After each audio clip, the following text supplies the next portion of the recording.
신냉전의 시대로 가고 있다고.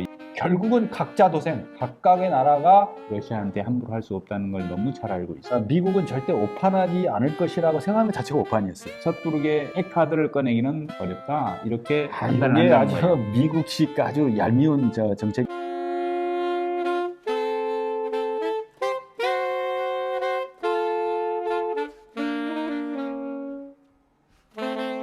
우크라이나 전쟁이 참 심각한 상태로 많은 영향을 주었습니다. 또 미국이 나서서 중국을 견제하는 행보가 빨라지고 있지요. 여기에 나토까지 합류를 해서 세계는 반으로 진영이 갈리는 모양새입니다. 세계는 지금 러시아와 중국의 권위주의 진영, 그리고 자유민주주의 진영, 대체로 이렇게 두 개의 진영으로 다시 회귀를 하면서 소위 신냉전의 시대로 가고 있다고 얘기하고 있습니다. 국가가 추구하는 그 국가 목표를 극대화시키려는 아주 치열한 생존 경쟁의 시대가 아닌가. 이게 신냉전의 구조도 있지만 결국은 각자 도생, 각각의 나라가 어느 쪽에 줄을 서든 간에 그런 생존 전략을 구사해야 되는 아주 치열한 냉혹한 현실이다, 이렇게 진단이 되고. 러시아의 우크라이나 침공은 사실 우리도 여러 번 말씀을 드렸지만은 예측이 가능했던 일이었습니다.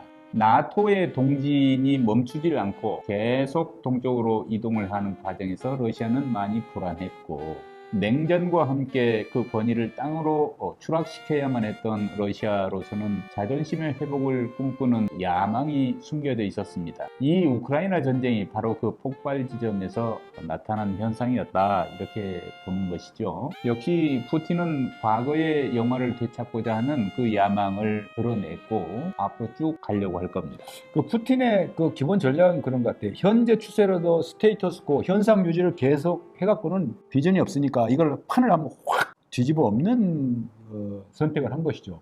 더더욱이 그게 가능한 거는 푸틴이 판단할 때 서방은 자신한테 끝까지 대응할 자원도 자산도 지금 부족하다고 생각하는 거예요. 그래서 개전 이후에 불과 수일 내에 우크라이나가 항복할 것이다라는 그런 전망이 빗나가고 이제 장기전으로 이렇게 치닫고 있는데, 이 과정에서 겨울은 닥쳐오고 그 에너지 무기화를 이른바 획책하는 푸틴의 전략이 먹혀드는 게 아닌가. 푸틴은 뭐 아주 단순하게 얘기해서 이 전쟁을 통해서 전적으로 우크라이나를 지원하기 어려운 서방 세계는 주저주저 할 것이고, 이 전쟁의 끝에 가면 서방 세계는 내려앉고 가라앉는 상황이 될 것이다. 그래서 본인들의 위상은 한껏 높아져 있을 것이다. 최종 상태를 이렇게 설정을 하고 있는 것으로 보입니다. 그러니까 우크라이나 젤렌스키 대통령이 주제 파악을 잘 못했다라고 봐요. 물론 젤렌스키 효과로 해서 그 결사항전 의지를 결집한 건 잘했지만은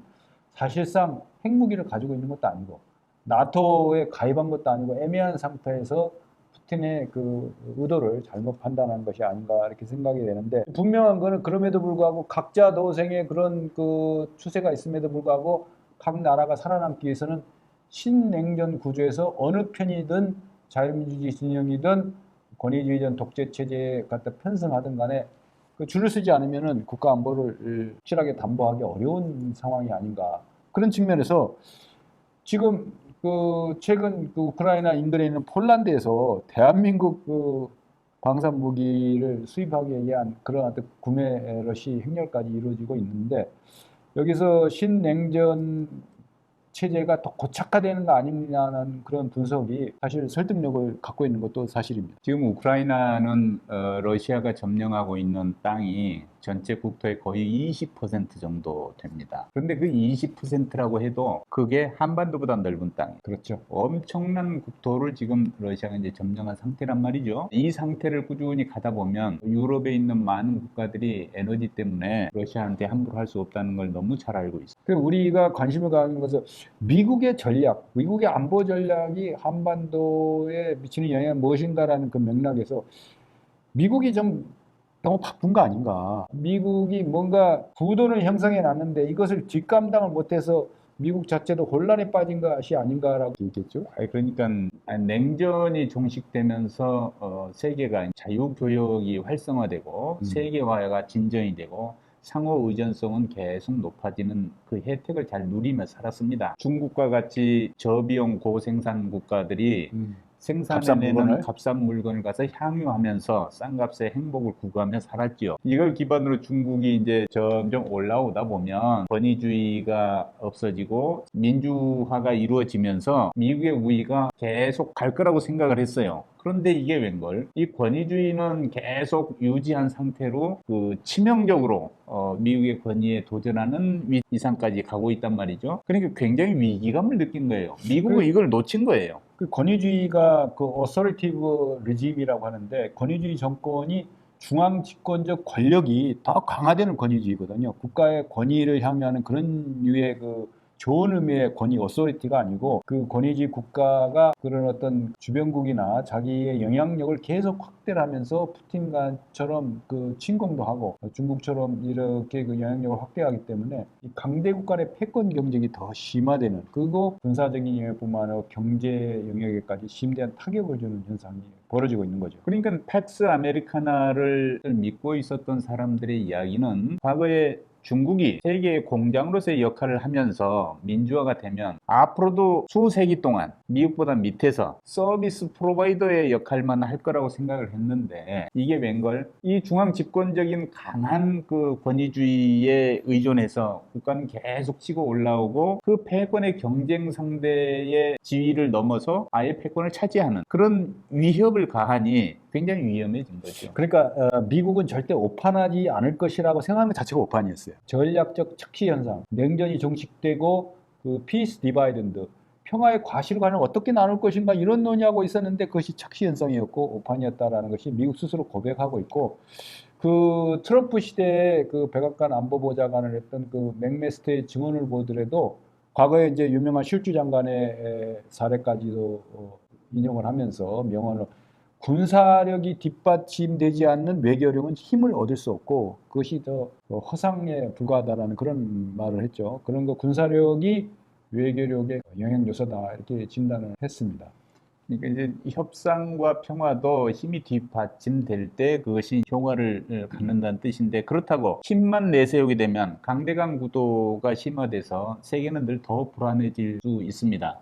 우리 한반도에도 이게 이제 함의가 있습니다. 계속 이렇게 힘의 뒷받침만을 강조해서 군사력을 앞세운다면 대화는 사라지고 평화를 향한 문제 해결 시도 자체가 매장이 된다면은 삶은 점점 팍팍하고 어려워지게 되는 것이죠. 그러니까 위기를 스스로 조장하는 자충수가 되는 거죠. 그러니까 강대강, 또 정면 대결, 선제 공격까지 운운하는 거 속이 시원할지 모르지만은 지혜롭지 못한 그런 선택일 수가 있다. 그러니까 오판은 북한 및 중국, 푸틴처럼 그런 권위주의적인 독재 국가만 오판하는 것이 아니고 자유진영 각자의 국가도 너무 맹목적인 선택을 할 경우에는 오판이 될 수 있다라는, 저는 그렇게 생각을 합니다.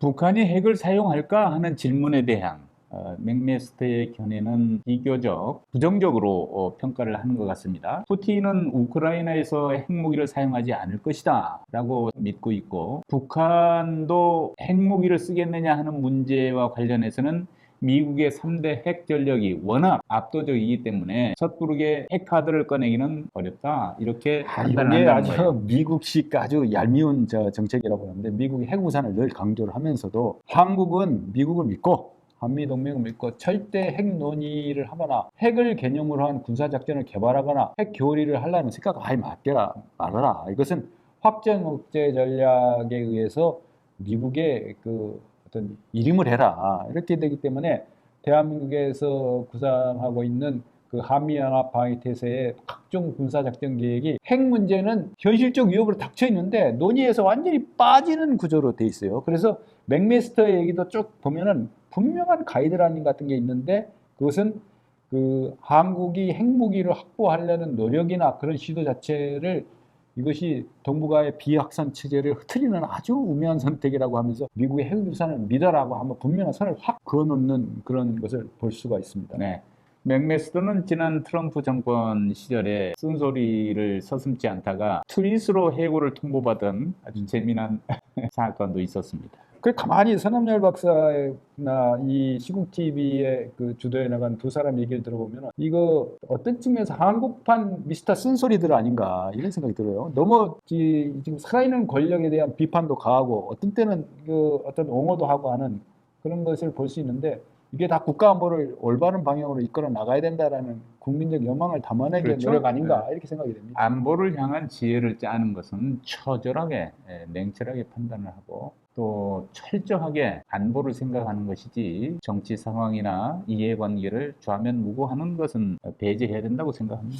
저 미국 그 군인들 중에 존경을 받고 이미 고인이 되는 콜린 파월 그 전 미 합참의장이 현역 때 백악관 안보보좌관 3스타를 했었는데 이 맥메스테도 현역 3스타 계급장을 달고 안보보좌관을 했어요. 우리나라 아마 안보실장을 현역 3스타가 한다면 난리가 날. 독특한 문화의 차이인데 이 신분과 직위가 무엇이 문제인가 아닌가.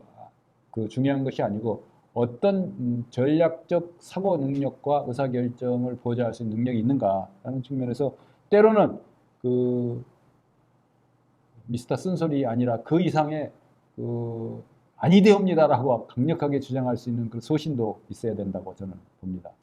예, 민주주의와 권위주의의 대결 구도가 세계의 암울한 구름으로 지금 다가오고 있습니다. 우리는 국가 안보 전략을 현명하게 그리고 장기적으로 보는 눈을 가지고 접근을 해야 될 거라고 생각합니다. 고래보다 스마트한 돌고래가 더 필요한 시대가 아닌가. 안보 지략이 절대적으로 필요한 시대라고 봅니다. 시청자 여러분도 지혜를 보태 주십시오. 시청해 주셔서 대단히 감사합니다.